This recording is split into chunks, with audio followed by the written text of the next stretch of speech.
Hey everyone! Today we're going to talk about some of the smallest words in English. Words that can have a massive impact on how your tech team works together. That's so true. We're talking about modal verbs. And to show you just how critical they are, we're going to drop you right into a high-stakes scenario that, you've probably lived through a few times. Alright, picture this. The big demo is in less than an hour. You just pushed your latest feature. And the build pipeline is bright red. It's failing. The pressure is on, big time. Okay, in a moment like this, how you talk to your team is honestly just as important as the code itself. The words you pick can either build teamwork or they can build tension. Let's see how one little word can change the entire meaning of a message. So check this out. That one word, might, is doing so much work. It signals this is a possibility, not a fact. You're not blaming anyone or anything. You're just suggesting a path to investigate. It's the perfect way to start troubleshooting as a team. And what about this one? Using could here is a game changer. It turns what could sound like a command into a polite, collaborative request. You're not ordering your teammate around, you're asking for their help. That's how you build a strong team, especially when things are stressful. And then there's this. This phrase, have to, is all about creating focus. It signals a non-negotiable requirement. There's no room for guessing here. This is the #1 priority, period. It gets everyone on the same page, fast. So how do we get these powerful words right every time? Okay, let's get down to the one rule you absolutely must know. It's super simple. A modal verb is always followed by the base form of the next verb.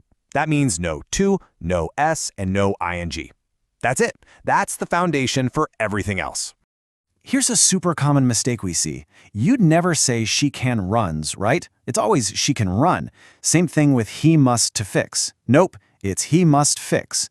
If you can just nail this one simple rule, you are honestly 90% of the way there. All right, let's get back to our broken build. The very first step in any incident is to figure out what's going on. That means understanding what your team can do and what might be causing the problem. This is exactly where modals for ability and possibility come into play. So when you're talking about your skills right now, you use can. I can use get. Easy. Now, could is often for ability in the past, like as a junior dev, I couldn't read stack traces very well. But, and this is important, as we just saw, could is also your go-to for making polite requests right now. And what about when you're not sure? Well, when you're brainstorming, may, might, and could are your best friends. They let you throw out ideas without declaring them as facts. The API may be down. It could be a network issue. This is the language of good collaborative problem solving. And just look at the difference here. When you say the API is down, that's a fact. It's 100% certain. But when you say the API might be down, you're opening up an investigation. You're saying it's a possibility, something we need to check. That little shift in language makes a world of difference. Okay, so you've got a few theories about what's causing the bug, but you can't fix it alone. You need to work with your team. And how you ask for help, well, that can make or break the whole vibe. Being clear and polite is everything. Think about a super common situation, asking for a pull request review. Saying, "Can you review my PR?" is okay, it's direct, but just swapping that for, "Could you review my PR, please?" It just feels way more professional, more respectful of your teammates' time. It's such a small change, but it really improves team culture. You can almost think of it like a politeness scale. Up at the top, you've got would you and could you, very polite. Will you and can you are a bit more direct, and you hear them all the time. Our advice? For professional stuff like asking for a code review, just stick with could you. It's always a great choice. Okay, the team is working together beautifully. You're getting close to a fix. Now it's time to think about how to prevent this from ever happening again. This is where you need to give clear advice, maybe a few warnings, and explain what is absolutely necessary. Yeah, and not all advice has the same weight. Should is for a strong recommendation, a best practice. You should run tests before deploying. But if the consequences are really serious, you need a stronger word, had better. You'd better back up the database. Basically means if you don't do this, something really bad is going to happen. It's a serious warning. Then we get to things that are required. Have to is for your everyday necessities. We have to meet the deadline. But must, that's for official, unbreakable rules. Think security policies. You must keep your API key private. That's not a suggestion, that is a command.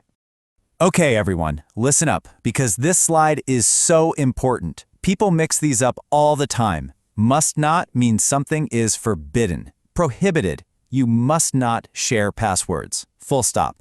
But don't have to just means something isn't necessary. It's optional. You don't have to deploy today means you can if you want, but you don't need to. Getting these wrong can cause huge problems. And one last thing about must, it has another cool job when you're troubleshooting. You can use it to make a logical conclusion. If the server isn't responding and you've tried everything else, you can say, it must be down.